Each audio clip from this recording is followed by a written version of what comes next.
Good morning, good afternoon, and good evening to all of you around the globe from New York City. My name is Michael Wexler, research scholar here at the Columbia Institute for Teleinformation's Digital Financial Services Observatory. CITI is a research center at Columbia Business School. Today, I have the pleasure of welcoming all of you to yet another edition of our ongoing webinar series. This morning, we're honored to have Simon Laker from Consult Hyperion present. He's a leading authority on the implementation of open payment systems. We have a very interesting agenda covering the payment ecosystem, payment cards, mobile payments, peer-to-peer, and much more. Just a couple of brief housekeeping notes. Please make sure that your microphone and video options stay off during the webinar. If you need to reach us with regard to any technical difficulties, please either use the chat option to alert the host, which today will be Jason Buckwhite's, or send us an email to info@dfsobservatory.com. We're constantly monitoring these inboxes, and we can respond to you with alacrity. Now, to use the chat box, if you're unfamiliar, there's a little chat button at the top right. If you click that button, you should be able to see a chat box that opens on the bottom right, and that's where you type in your question, and you should be able to type a question to the host, which is Jason Buckwhite. We'll be compiling the questions later, and we will ask them to our presenter, Simon Laker. Today's webinar and questions will last for about a total of 1 hour. We'll begin with a brief introduction to the DFS Observatory. The live webinar will last for a duration of approximately 45 minutes, and at the end of the presentation, you will have an opportunity to send questions using the chat option and direct it to our host, Jason Buckwhite. We'll conduct 2 quick polls, which should last no more than about 45 seconds, and a live 15-minute questions and answer session will follow. Now, for those of you who are unaware, we have an optional 10-question live quiz which follows our program. We will welcome you to test your knowledge, and we also have a certificate program, which I'll cover a little bit later in this introduction. You can access the quiz using the link provided in today's webinar instruction email. You should be able to find it about halfway down. The quiz is only live for 2 hours today, and it follows the webinar. And while this and the webinar will be made available online in our DFS Observatory website archive, you'll be able to see that in the menu, passing the quiz later after the 2-hour window will not count towards earning a certificate. The DFS Observatory was founded in 2016 and is made possible thanks to a grant generously provided by the Bill and Melinda Gates Foundation. So now it's time to meet our growing DFSO webinar team. At the top left, you can see Professor Eli Noam. He's our Distinguished Director of the Columbia Institute for Teleinformation. To the right, we have Dr. Leon Perlman, who is usually the host of our program. He is the founder, the head, and the heart and soul of the DFS Observatory. On the bottom left is myself, Michael Wexler. I am a research scholar here, and I also have been communicating with many of you with regard to logistics, just like I have this morning. And it's a pleasure to meet you all virtually. And at the bottom right, we have Jason Buckwhite, who is the Executive Director of CITI and today's webinar host. Let's just briefly discuss the DFSO activities. We have a legal and regulatory database on DFS. I recommend that all of you check it out. It's on the DFS Observatory website. You should be able to find it on the right side of our menu. We produce model laws and regulations. We also have an annual DFS and Emerging Payments Summit, which is quite popular. It's a 2-day event here in New York City at Columbia, and certainly something that you should be able to find online. As to last year's presentations, we have them available on the website. We produce webinars, roundtables, publications. We also provide commentaries and analyses of new laws and regulations, and we work closely and collaborate with the industry and regulators, academics, donors, and SSPs around the world, and we encourage you to contact us for any reason and look forward. So let's take a look at our calendar, which you can also find in our website. On the menu for our events calendar, I'll just mention that our next event will be taking place on next Thursday, October 27th, and it's on RegTech and its use in financial inclusion. And now I'm briefly going to show you the certificate which we provide. For those of you who aren't aware, we have a special certificate of attendance program. If you attend 6 webinars and get a passing grade of 60% on our post-webinar live quiz, you will be able to earn an impressive certificate such as the one you see appearing online. Passing the quiz should present just a small challenge to those of you who attend webinars, but you do need to concentrate. So now we're proud to introduce today's distinguished speaker and presenter, Mr. Simon Laker of Consult Hyperion. Simon leads Consult Hyperion's consulting practice across North America. He's a leading authority on the implementation of open payment systems in public transport using payment cards as a token for travel. Simon is also a recognized expert in the design, implementation, and operation of secure retail payment services. And I look forward now to handing over the controls to Simon to begin our presentation. Thank you, Mike. Consult Hyperion are a 30-year-old payment consultancy formed in the UK. And we have an office here in New York City, which has been open now for 5 years. We're a globally recognized company and thought leaders in payments, identity, transport ticketing, and financial inclusion, where we focus and spend a lot of time helping our clients solve real business issues using new technologies and finding new ways of implementing and solving problems. Right now, we're working on projects across the globe, from Australia and Singapore through India and throughout Europe and into the US and Canada. And we like to talk about the work that we do publicly. So if you don't see us at any conferences around the globe, then you can always keep track of what we're doing through our blog and through our Twitter feeds. So check those out. As Michael said, we're going to spend a bit of time talking about payments and payment cards. So let's move straight into it.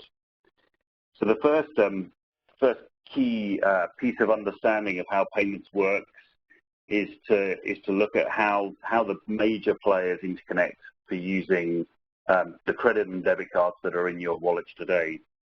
And there are four key players in this model, starting with you and I, with the card holders, who, in order to get cards, we need to find a bank or a credit card issuer who will be kind enough to give us a card. So we have relationships with these card issuers, and using their issuer processors, they generate a payment card and send it out in the mail to us. We as cardholders then want to buy goods and services electronically using these cards, either online or face-to-face. So we go to merchants, and when we've decided what we want to buy or what service we want to engage with, we pass over our payment card or our payment card details, and they perform a transaction, a conversation between the card and the reader that they have. And between that conversation, or as a result of that conversation, a payment transaction is generated. And because the merchant wants to get money, hard cash, into their bank accounts, they need to send that transaction somewhere in order for that exchange of money to happen. And they have a relationship with the bank as well, and they send their transaction to an acquiring bank, which acquire transactions from all sorts of merchants and pass those transactions onto the right payment network, which then links to the right payment issuer, the card issuer. And so the cycle is completed. At the core of this four-corner or four-box model are the card brands, the networks, the likes of Visa, MasterCard, Amex and Discover, and much wider to the likes of JCB in Japan and China UnionPay, which have ever-growing networks around the world now as travel becomes more prevalent. These networks, they create the rules and the regulations and the specifications for exactly how all of this works, and works correctly each and every time. And they also create the networks that allow you to travel and to use your Visa card in every country in the world, and your China UnionPay card in more and more countries. It's those card networks that create the rules and the interoperability that makes payments happen and makes payments work. So let's spend a bit of time looking closely at the card and the terminal more specifically. So cards have been around a very, very long time. They were created actually back in the 1940s here in New York City, where a customer went to eat one night at Major's Cabin Grill in New York City, And when it came to pay, he realised he'd forgotten his wallet. And back in that time, you know, he had to ask his wife at the time whether she wouldn't mind paying the bill.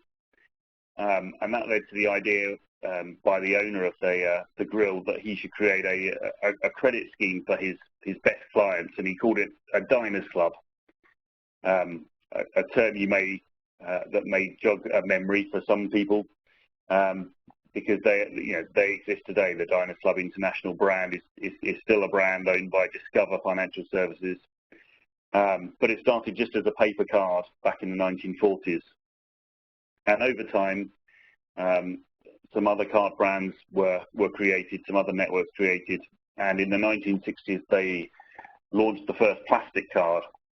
And these cards were just, as you can see on the left there, they were just plain plastic cards with some raised embossed numbers on the top, which linked back to the cardholder's account. And either the merchant had to write these numbers down, or they used what's called a zip-zap machine at the bottom there to transpose the numbers, raised numbers, onto a piece of carbon paper, so that they could submit that to their bank and claim their money. And obviously that took forever. It was a very manual operation, you know, posting these slips back to the bank so that you could reclaim the money. And so in the 1970s, magnetic stripes appeared on the back of cards, printed onto the back of cards, similar to the cassettes and VHS tapes that we also remember.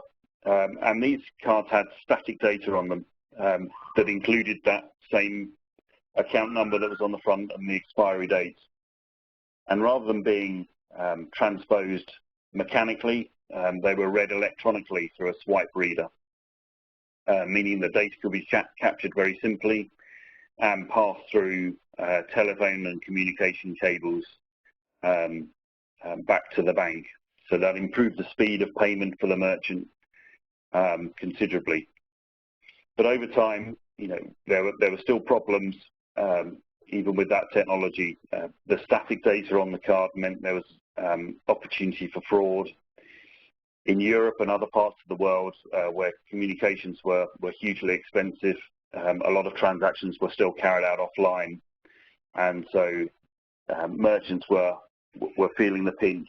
And so in the 1990s, Europay, a European network, MasterCard and Visa, formed the EMV specification, which led to the development of small microchips being embedded into the card. And these were inserted into readers and allowed for secure transaction of data, secure offline transaction authentication, and the ability for now the cardholder to really securely validate a transaction and prove who they were using PIN numbers.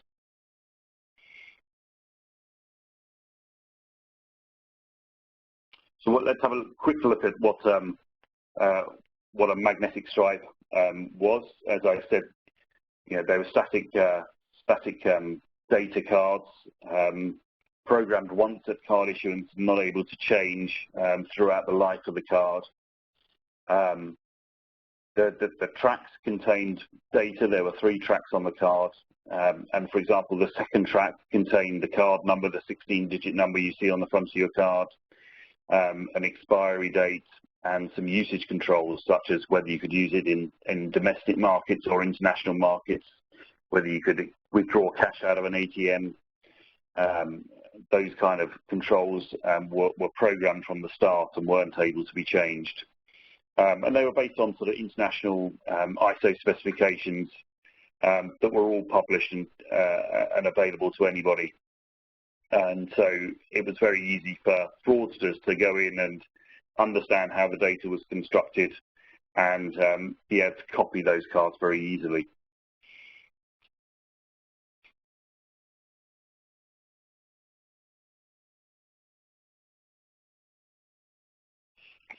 So then smart cards were a huge step change in card technology. The same plastic card, so the size of the card has not changed since the beginning of the 60s, with embossed cards and then magnetic cards. So the same size card was now embedded with a tiny microchip. That's a small computer which is capable of executing complex mathematical algorithms in order to generate cryptograms, validate certificates, and store PIN numbers. This makes the card have a level of intelligence that hasn't been seen before in payment cards, and allows the card to really be in control of the transaction.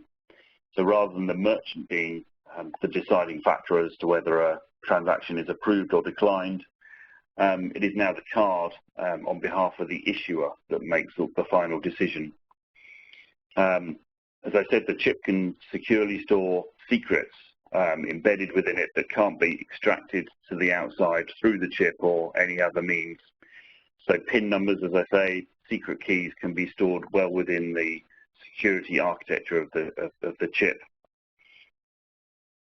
And smart cards have, of course, many applications. Their first application was their use in payphones in France, and now they're used in nearly every phone across the planet as a SIM card.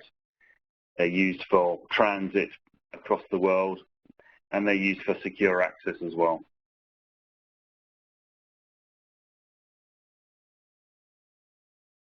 So a simple EMV transaction is far more than just capturing the magnetic swipe data that we saw in the previous slide. A data exchange is carried out between the reader and the card. The card can request, and because the reader can read data from Visa cards, from MasterCards, from Amex cards, etc., the reader needs to understand sort of who it's talking to. So the first thing that happens is the reader selects the application on the card, the Visa application, for example, on a Visa card. And once it knows that it's talking to a Visa card, it can process the transaction according to the rules that Visa has set down. And there's a lot of information that's passed backwards and forwards about whether the card can be used in this environment, whether the card needs to go online or whether it can complete offline. It passes data to the terminal that can be used to complete the transaction that needs to be passed as part of the transaction to the bank. And in some cases, the card might send back data to validate the authenticity of the card using a process called offline data authentication, a cryptographic process to ensure that the card has been issued by a genuine issuer and is held by a genuine cardholder. Once the card makes its final decision, it generates what's called a cryptogram, an 8-byte cipher that's sent to the issuer that only the issuer can validate. There's a symmetric key on the card, and the same key is held back in the issuer vaults. So they can validate that the transaction has been generated by a card that it has issued, and then it can return a response, also including another cryptogram that only the card can decrypt. So when the card makes its final decision, it knows that it's making its final decision based on information from an issuer that it knows that it's its partner. So clearly these cards are far more intelligent, have far more complexity and far more resilience to tampering and counterfeiting.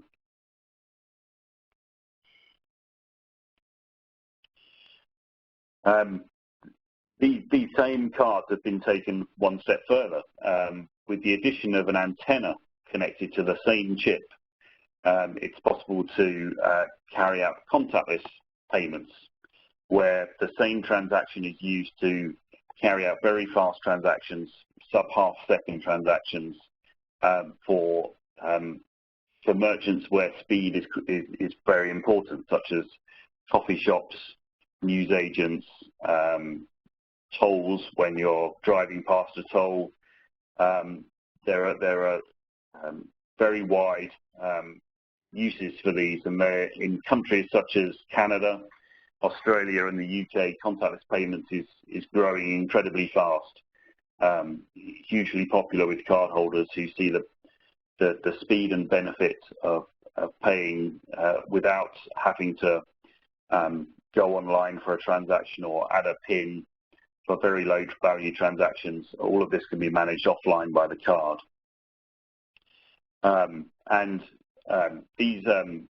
The contactless interface without a chip can be then morphed into other form factors, such as watches and wristbands. And wristbands, incidentally, are great for festival environments where they can be combined with the entry pass to the festival, and festival goers can manage all their payments and entry on one wristband that's on them all the time, and they don't have to worry about carrying cash. It's all managed electronically. It's been hugely useful in a number of festivals across Europe.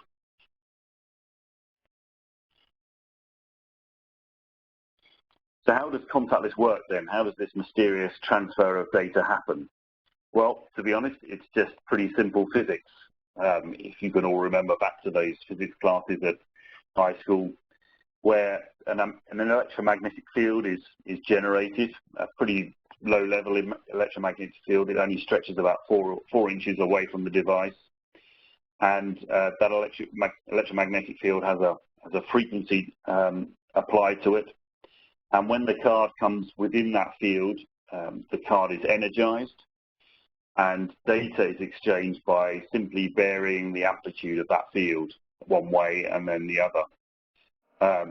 So exactly the same data is passed backwards and forwards, but the electromagnetic field is the conduit for that data transfer.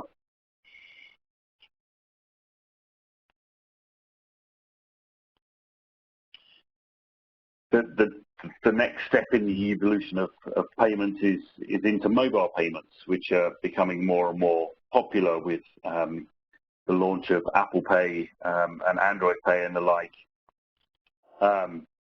This has been a long and painful process, to be honest. Consult Hyperion were involved in the very first trials of this technology, and in fact in developing this technology back in the early 2000s. And even today, we couldn't claim that this is a rip-roaring success. The use of NFC technology allows your smartphone, your phone, to be able to hold a payment credential and to use that in the same way as a contactless card to tap in store at a merchant reader and carry out a payment. All of the secrets are held securely within what's called a secure element, which could either be the SIM card, which we know is a secure element because we looked at that earlier on as an early smart card, either a secure element chip, a purpose-built chip built onto the board of the card, or maybe an SD card inserted into the card. So the first trials of this new technology took way back in 2006 and 2007, and these trials were massively popular with the public. The public who undertook these trials could see the benefit of this. However, making these systems commercially viable have been nigh on impossible. It's been very, very difficult, a tricky road. But finally, we've got to a situation where Apple and Google have finally managed to find a sustainable commercial model, and others are now able to sort of leverage that model with Samsung and Barclays and some Canadian banks that have created their own payment applications with NFC embedded.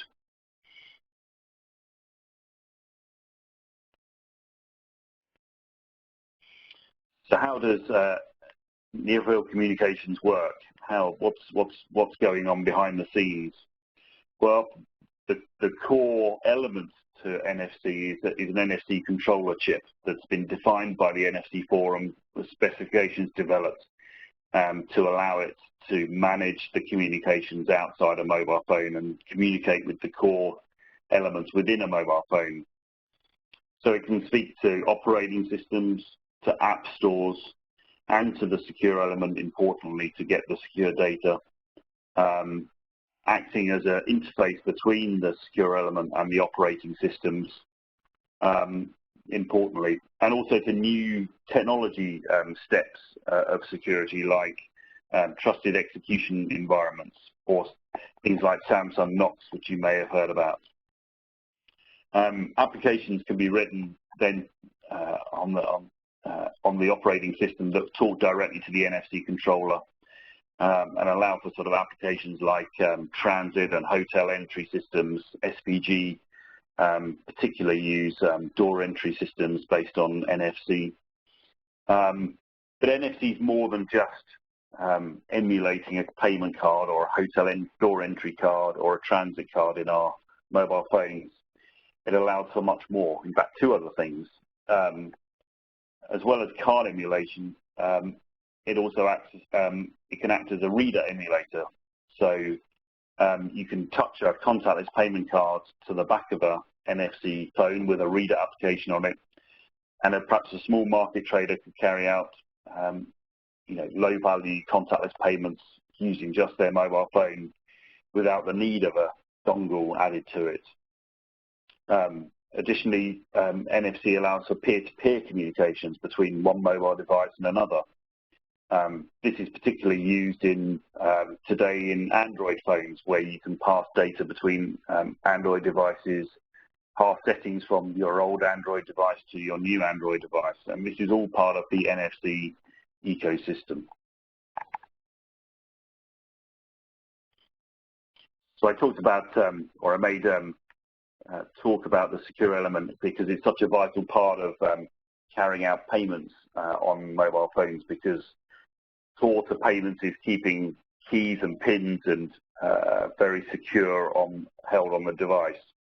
And because these mobile phones are not owned by the banks, they have no control about data storage. So it's important that the secure element is used as a locker for these elements. As I've said, that they could be a part of the onboard on the SIM card owned by the mobile network operator. They could be a piece of hardware on the phone owned by the likes of Apple or Samsung, or they could be an SD card, although that is quickly becoming an obsolete method, and mostly going with either the secure elements or another mechanism for security, which I'll come to. This makes mobile phones with secure elements perfect for payment data.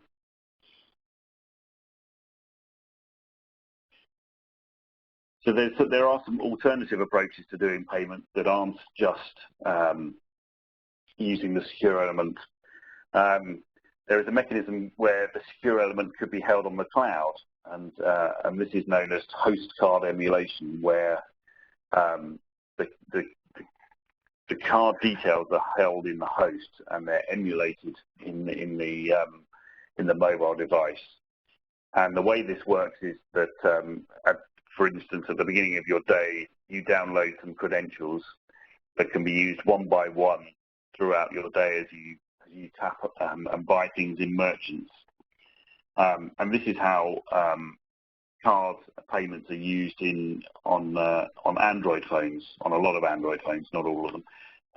If you use the Android wallet, it makes use of this host card emulation, where the credentials are passed down on a use-by-use basis.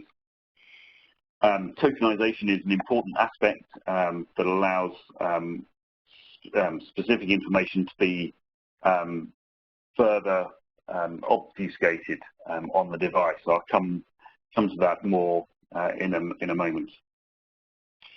Trusted execution environments are a growing technology, and they're not quite a secure element, but they also allow the operating system to pass control of certain handset elements to this trusted execution environment. So one example of that might be where if you had to enter some secure data on the screen of your phone, actually it's the trusted execution environment that's managing that rather than the operating system. And the benefit of that, is, of course, is that other applications running in the operating system can't see what's going on when that's happening, so can't skim the data that you're entering in. Samsung Knox is an example of a trusted execution environment, and it's also where things like your biometric data is stored on a handset for use when you want to enter your phone. There are examples where the secure element is only used for some of the data and other data is passed down as it's required. So, for example, you might just hold one key on the secure element, and everything else is passed through the operating system and encrypted with that key as it's passed over to the payment terminal. And finally, your phone on its own is capable of capturing sort of numerous streams of data about, where it is, about its environment, where it's located, how it's being used. Typically we all use our phones in a very unique way, and all of this data can be used to create a unique identity, which can be passed to banks each time you use or log into their apps. And this isn't necessarily a sort of EMV compliant element, but it helps banks to know that it's Simon Laker using the device and not somebody else hacking into my device, because of the patterns that we can build up.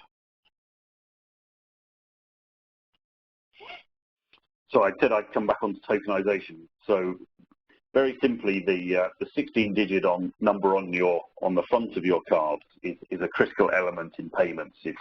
It's the number that links your card to your account, and that's the 16-digit number that's encoded on the back of the mag stripe. It's the same number that's put into the chip. And over the course of the years, it's been seen that actually getting hold of that number with some other data elements could allow fraudsters to get at your money. So more and more now we're seeing those 16-digit numbers being tokenized, turned into another 16-digit numbers or a complete hash of those numbers to create another number. And it's not unusual for the number that's on the front of your card to be different from the number on the magnetic stripe, to be different from the number on the chip. And what that allows the issuer to do is to determine what interface the transaction is happening on, and to ensure that the right number comes across the right interface. So quite simply, the number encoded on the card is a token, and what happens is the transaction is carried out as normal. These tokens work on, no changes are required on the merchant or the acquirer systems. So the number is passed through as normal in the transaction. There is a token service provider that sits in the payment stream. Now we've added another box into our 4-box model, and they turn tokens into real PANs, into that first, into that 16-digit number that's printed onto the front of the card. And then they send that on to the issuer.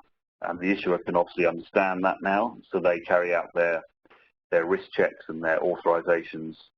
They return the response. The token service manager then recalibrates the real PAN for the token PAN and sends that back down to the merchant to give the response back to the card. So tokenization in both card payments and mobile payments is a good mechanism for increasing the security of transactions.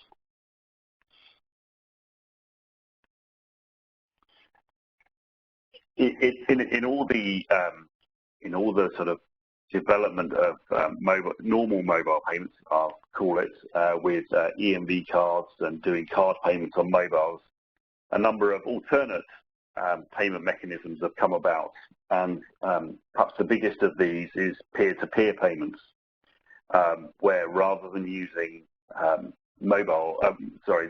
normal interbank networks like Visa and MasterCard, there are new networks being formed so that you can instantly transfer money from one person to another. And there are two methods for doing this. The first is by utilizing a third party, such as PayPal or Venmo. And the way this method works is that if I want to send money to you, we both have to be members of PayPal or Venmo in order for us to exchange money. And the second method is a direct bank-to-bank method, like Ping It, Zelle, or Payem. And these work on the bank networks. So I can send money from my bank to any other bank that runs or that operates on this network. So, for example, in the UK, where the Payem network is operable, I can send money to anybody in the UK because all banks are part of this network. And the way that this works is that as long as I know the mobile phone number of the person I want to send money to, that's the key for sending money. So I just send money to a mobile phone number, and then my friend gets the money that I owe him. So this has a number of benefits for merchants and customers. So merchants can normally save quite a bit of money on payments because P2P tends to be cheaper. It's sponsored by banks. And customers can carry out electronic payments between each other rather than using old, outdated methods like cash or checks, for example. Some of them, like Venmo, are quite interesting because they integrate social media as payments. So you can tell your friends that you've sent $100 to whoever.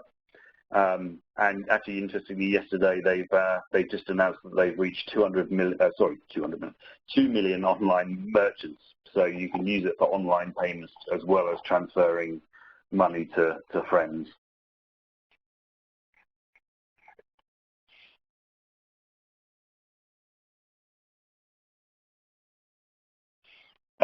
Just quickly on alternative payments. So another thing that's grown over the last few years is QR or 2D barcodes, significantly with Starbucks, which is very big. There's, Starbucks hold 1.2 billion of their customers' money day in, day out, which is bigger than some banks. And because it's easy to implement, anybody can implement a QR code banking scheme.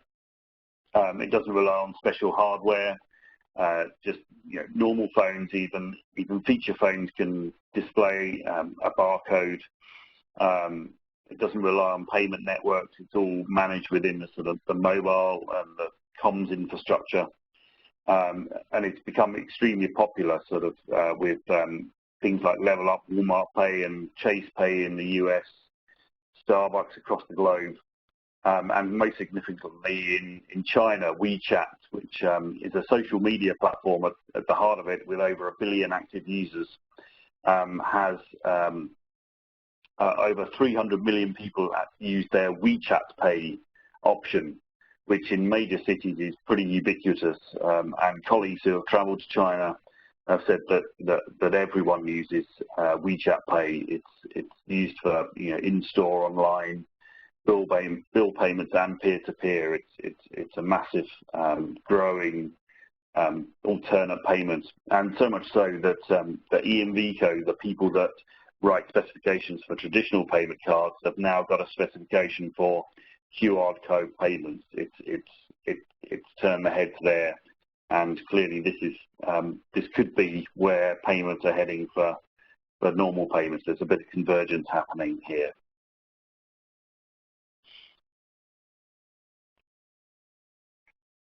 But what about payments elsewhere, where traditional banking networks don't exist?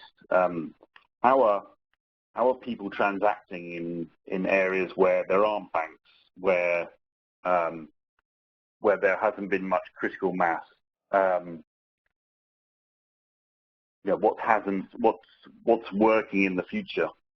I mean, as you can see from this map, a significant chunk of the globe, there's sort of, in large parts of the globe, sort of under 40% of people have access to a bank account. So what are they doing instead? Well, clearly the mobile phone is dominant in these markets as well, and simple mobile phones can be used as a mechanism for transferring money from one person to another. The success of these schemes is much down to the technical architecture that's already in these countries. So they have mobile networks, they have pretty basic mobile phones with USSD features. Agent networks already exist that sell top-up and airtime, and hopefully in some of these countries there's a regulatory environment that helps establish such these networks. And these mobile money transfer services are growing because they're very easy to use, which is important because there's quite a lot of low literacy rates in some of these countries. And additionally, sort of things that are easy to do and have value tend to gain traction. They tend to become popular very quickly. And a lot of additional services have been built off the back of these schemes. So the most significant mobile money platform is undoubtedly M-Pesa in Kenya, which was developed by Vodafone and their subsidiary Safaricom, with some support from DFID, the UK's Department for International Development, to develop a way of moving money more securely from person to person. There was I understand there were real problems with husbands who worked in the city in Nairobi transferring money back to their families in the countryside, where alternatives were very expensive and the money may or may not reach the families in the end. So this network is a low-cost solution to those problems, and it's gone on to develop become a platform for broader financial services, offering things such as insurance and savings, and become an ancillary, a platform for ancillary services such as solar power. And M-Pesa is so big now, so popular in Kenya that it represents just under 50% of Kenyan GDP. So clearly a massive success in that region and in other regions where they've implemented similar schemes. Another growing technology again using mobile devices is sound-based payments, acoustics transfer, that uses the inbuilt capabilities of a standard mobile phone to transfer data using encrypted data to transfer money and data from a card holder, a mobile phone holder, to a merchant. And these are live right now in the Congo and in Zimbabwe, and it doesn't require any special capabilities of the phone. So it doesn't require a SIM toolkit capable SIM card that M-Pesa and other mobile money schemes require. It's the real basic mobile phones that are allowing audio or near sound data transfer transactions to occur. So in summary, it's a tale of two markets, card payments dominating and the networks dominating in the developed markets, merging and heading towards a point where QR payments may gain traction around the world. And in developed markets, the mobile phone being dominant, allowing, using the infrastructure that's already there with agents in country, selling top-ups, providing cash in, cash out, allowing easy growth into other areas using sort of high-frequency acoustics again as well. So that's broadly the end of my talk, and I look forward to your questions at the end. Thank you, Simon. That was a very comprehensive and very interesting presentation. Thank you very much for your patience and perseverance. To those of you who may have joined us a little late, today's presenter was Simon Laker, who leads Consult Hyperion's consulting practice across North America. And this has been a presentation of the Columbia Institute for Teleinformation Digital Financial Services Observatory, located in Urus Hall at the Columbia Business School. So now we can turn to questions. Please go ahead and send your questions using the chat box that I had mentioned right at the top. If you click the button for chat, you'll see the question box appear below where you can type in your text.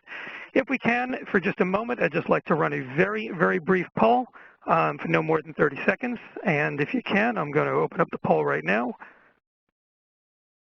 And I will keep it open for just 20 seconds. Thank you very much for all of you who are participating. I'll give everyone 10 more seconds.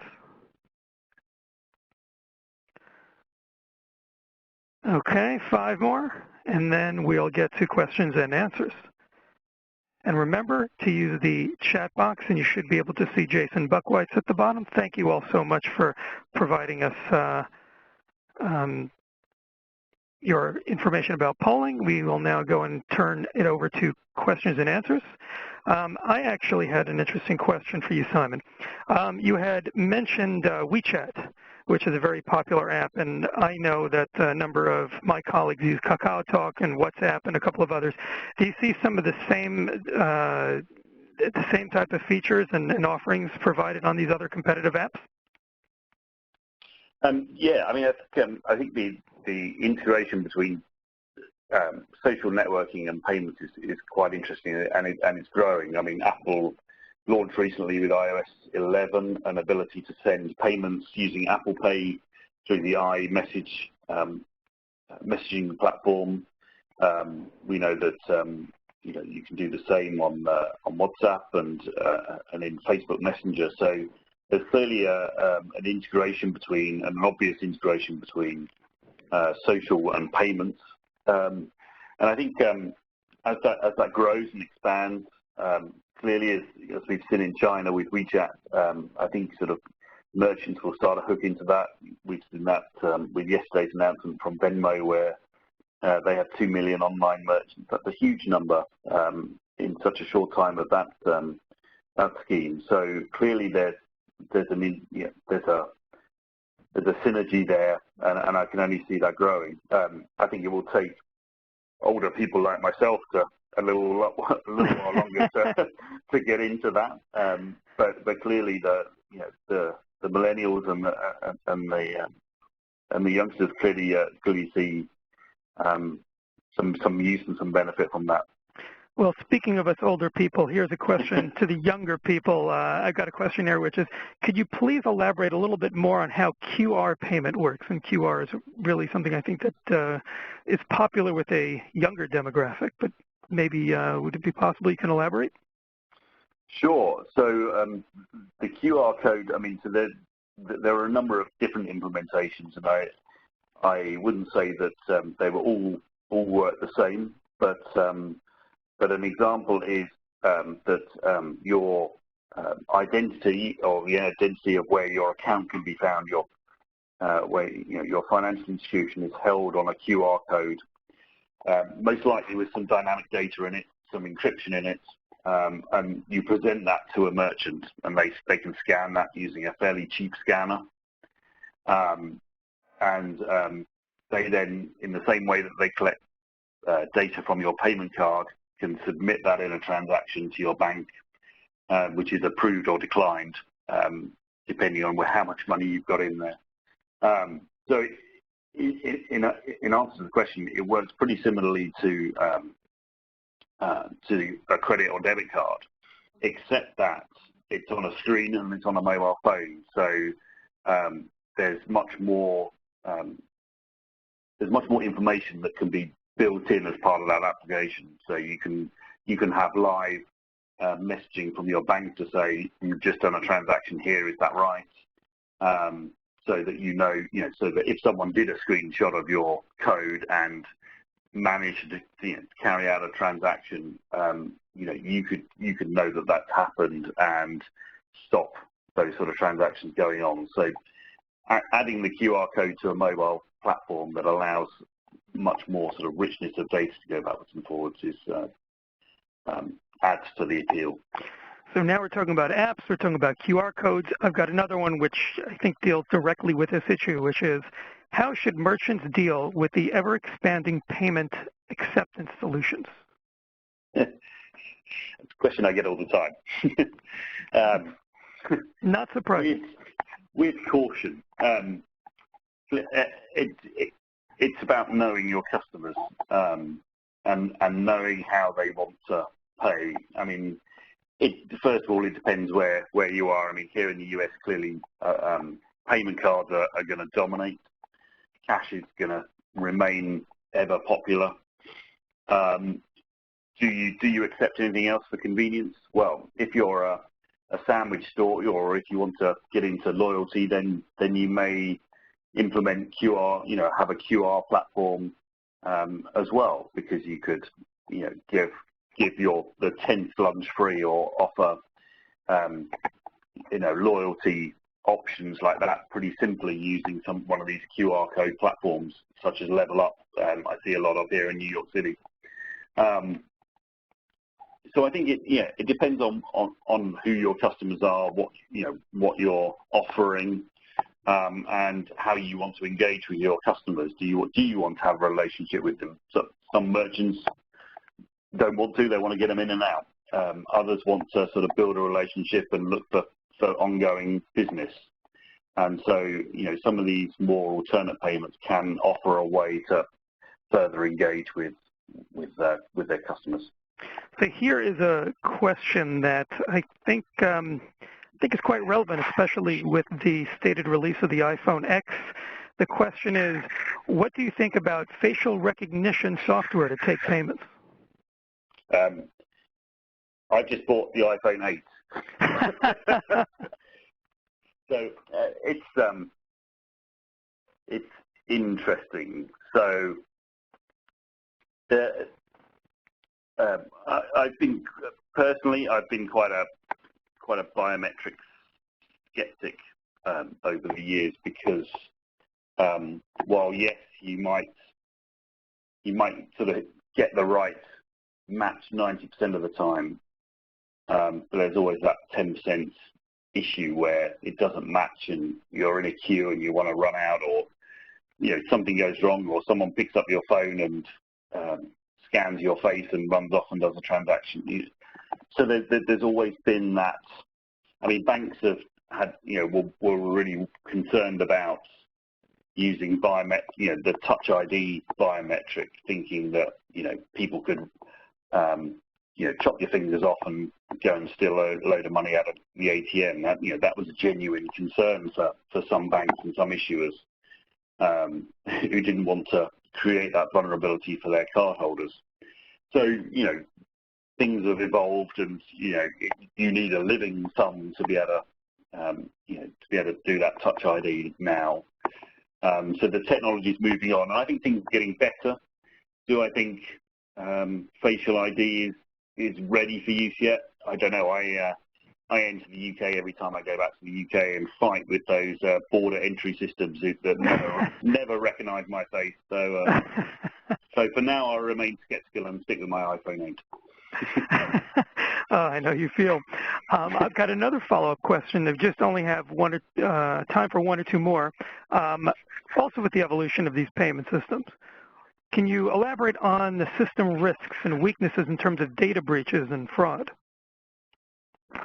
I think, there is significant concerns. We've just had, a massive breach at Equifax, and I think that the attempts of breaches are only going to grow. But I think, there is a lot of work in the payments industry. Historically, payments has been very close and very concerned about payments for years. They formed a group where they collaborate with to define security requirements for everyone involved in the payments ecosystem, called PCI Security Council. And they define how merchants, how acquirers, how banks, how everybody involved with payments sort of manages payment data. And I think, they're working hard to make sure everyone's compliant. They're bringing in new technologies and new features like tokenization, like point-to-point encryption, and all of these elements to endeavor to secure our data. And I think we're certainly making great progress in terms of making payments more and more secure. I think you know, there's a certain amount of irony because you know, we still have embossed cards in our wallets. I mean, I have no idea why, and we still have cards in some markets, well, in quite a lot of markets, with a magnetic stripe on the back. You know, and these two elements make your card still vulnerable. But because there's still merchants in the world that need to accept payments in those ways, they remain on our cards. So there is still some way to go, but we're making good progress. Okay, we have time for just one more question, and of course, webinar wouldn't be complete without discussing blockchain. So the question is, do you see blockchain technology being pivotal in payment technology at a consumer level?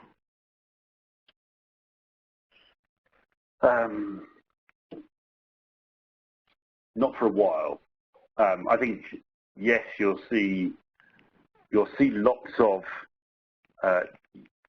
use of blockchain and lots of there's certainly a lot of talk. There's certainly a lot. You'll see a lot of small pilot uses of blockchain technology solving certain issues, but I wouldn't call it ubiquitous until it's interoperable cross-network. I.e., what I mean by that is my payment card works around the globe because the networks have defined a way of making that happen. If we can get blockchain to a point that forms part of that network, or a network similar to that, I can't see that happening in the next, put a fork in the ground, 3 years, 5 years. That long? Yeah, I think so. I mean, Mr. Diamond at Chase is certainly not a fan. Very true. Voice of the minute. All right, I think that that about finishes our questions. Getting back to the post-webinar quiz, you can find the link in the email invite to the webinar, and you've got about an hour and a half left to be able to take the quiz.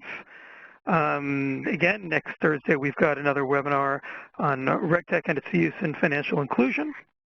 And I would like to go ahead and thank Simon for joining us and for all of you for staying with us for this webinar, and look forward to having you join us again next week, next Thursday. This is Michael Wexler, Research Scholar, signing off and thanking all of you for participating, and have a good morning, good afternoon, and good evening.